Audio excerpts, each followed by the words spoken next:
গতদিন যে চা বাগানে ঘুরতে যাওয়ার ভিডিওটা দিয়েছিলাম, আজকের ভিডিওটা হলো সেই চা বাগানে ঘোরার শেষ পোর্শনটা। বাড়ি ফিরে আসার সময় দেখলাম আরেকটা সুন্দর স্পট। সবাই বললাম যে গাড়ি থামা, গাড়ি থামা। আজ ঘুরতে আসাটা একদম সার্থক।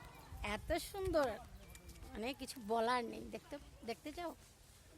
এই দেখো, চলো তোমাদের নিয়ে যাই।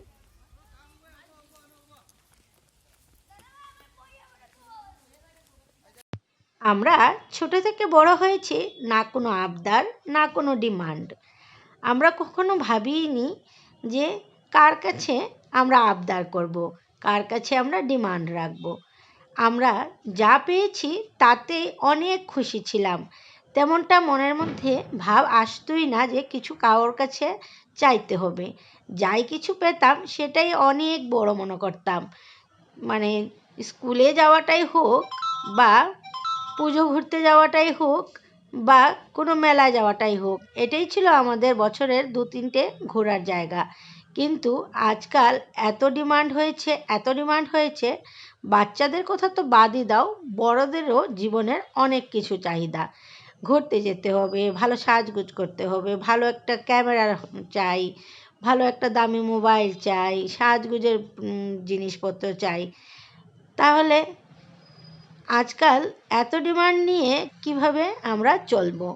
কিন্তু সত্যি বলছি, এই গাছপালা, পাহাড়, টিলা, চা বাগান এইসব দেখলে মনটা না মনে হয় বুকের ভেতর থেকে কিছু একটা বেরিয়ে আসছে। এতই ভালো লাগে আমার, মানে আমি তোমাদেরকে বলে বোঝাতে পারবো না।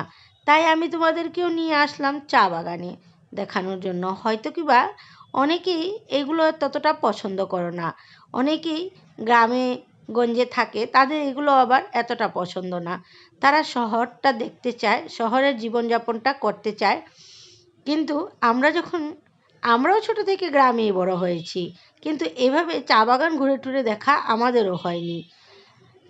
তাই এখন যদি আমরা চা বাগান দেখি, চা বাগানটাও আমাদের কাছে খুবই ভালো লাগে। আগে তেমন ছিল না যে মা বাবা ঘুরতে নিয়ে যাবে, বেড়াতে নিয়ে যাবে। আগে স্কুল ছুটি হলে, মানে বছরের অ্যানুয়াল পরীক্ষা দেওয়ার পর, ওই শুধু মামার বাড়িতে গিয়ে এক রাত থাকা বা মেলা দেখা একটা রাত্র, সেটাই ছিল আমাদের পরীক্ষার পরে একটা মানে এন্টারটেনমেন্ট বলতে পারো।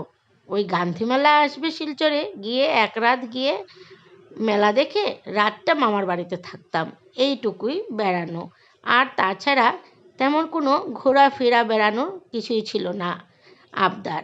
তাই এখন চা বাগান দেখলেও ভালোই লাগে, কারণ ছোট থেকে আমরা এইভাবে চা বাগানেও ঘোরাঘুরি করিনি।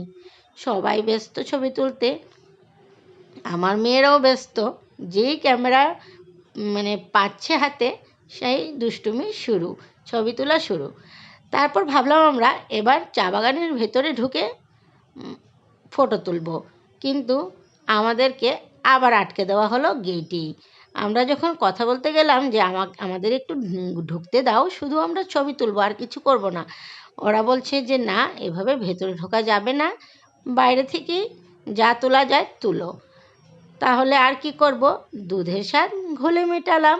ওই রাস্তায় বসে পড়লাম ছবি টবি তুলতে, আর দাঁড়িয়ে যা এপাশ ওপাশে যা কিছু দেখা যায় ওই সেই। আজ একটু তাড়াতাড়ি বেরোয় খুবই ভালো হয়েছে, সূর্য এখনও ডুবেনি, আর আমাদের প্রায় ঘোরাঘুরি শেষ। ওই রাস্তায় বসে বসেই ছবি তুলছি। গতদিনে যে ঘটনাটা ঘটেছিল, সেটার জন্য আজ একটু ভয়ে আছি, যেহেতু আজ বড়রা কম এসেছে, তাই বাচ্চাদেরকে সামলানো একটু আমাদের টেনশন। তাই কোনো মতে আজকে একটু তাড়াতাড়ি করেই আমরা বাড়ি ফিরে গেলাম। তাড়াতাড়িও বলবো না, অনেকটাই আমরা ঘোরাঘুরি আজকে করেছি, আর যেহেতু হাতে একটু বেশি সময় নিয়ে বেরিয়েছিলাম। ঘোরাঘুরির পর্ব এই পর্যন্তই। বাচ্চাদের নিয়ে বেরিয়েছি সুন্দর মতন, সবাইকে ঘরে নিয়ে ফিরে যেতে পারলেই মঙ্গল। তাই এবার আমরা বেরিয়ে গেলাম ঘরের উদ্দেশ্যে।